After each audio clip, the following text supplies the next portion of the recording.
An insurance company filed a lawsuit against OpenAI, claiming the platform was practicing law without a license, helping a former disability claimant reach a settlement and file a number of meritless filings. 9 News legal expert Whitney Traylor here this morning to talk about this topic. So there's a lot to cover here. Yeah. Let's go back to the lawsuit itself. What exactly are the allegations being put forth in this lawsuit? It's really interesting and kind of funny in some ways. So this was a case where the employee of the life insurance company, she had a long-term disability claim and they denied it. And so she actually sued the company on the long-term disability. They settled it. And as with most settlements, all settlements really, they entered into a release and settlement of all claims. So that means she let go of any claims she may have now in the future, whether she knew or didn't even know of the claims. The lawsuit was dismissed with prejudice, and that's important. That means you can't bring the case again. So the court dismissed the case. A year later, she determined she wasn't satisfied with the settlement. So she contacted her lawyer and said, hey, let's renegotiate. And the lawyer said, no, you dismissed it fully. So she went to ChatGPT and punched it in and said, here's what my lawyer told me. And Chat told her he was invalidating her feelings, he was gaslighting her. So she terminated him and basically started filing all these motions with ChatGPT. And she actually filed a new lawsuit. She filed 44 motions, all these different judicial notices. And so as a result, the insurance company had to spend hundreds of thousands of dollars responding to these. Fighting her off again a second time. Exactly. So what they did, though, the life insurance company has now sued OpenAI, who runs ChatGPT, not the woman who filed the claims. And so now they've asserted these claims of tortious interference with contract, abuse of process, and improper unauthorized practice of law. So they've sued ChatGPT, not the employee. Well, when I saw that, I figured, well, they're doing that because there's more to gain by suing ChatGPT than this one individual, but maybe there's more to it than that?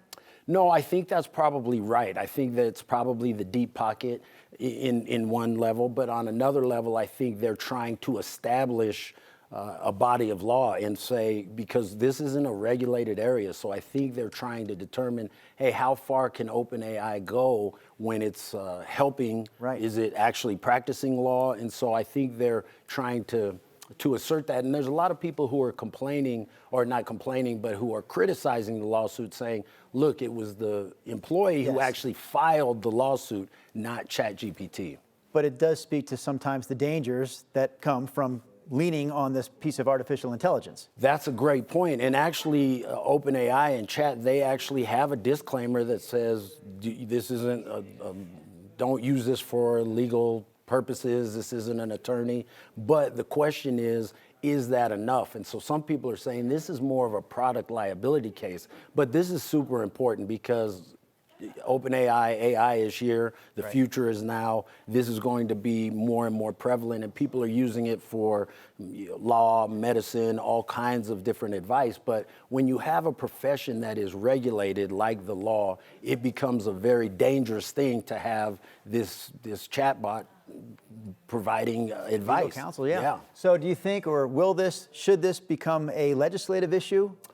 That's a great question. It is a legislative issue. There's a number of states that are trying to regulate it. New York is kind of on the cutting edge. The Trump administration wants it to be more of a national regulation. They are going to push back if it interferes with business. They want it to have a minimal business disruption. So there is a lot of legislation, but I think it's going to be a twofold. I think you have to have the courts making these rulings, and there's been a lot of rulings with regard to lawyers using AI and then it spitting out improper citations, the hallucinations, and the lawyers not doing their due diligence. So there's been lawyers, I just saw one case where a lawyer was sanctioned $30,000 for the use of AI. So I think it's going to be the courts and legislation.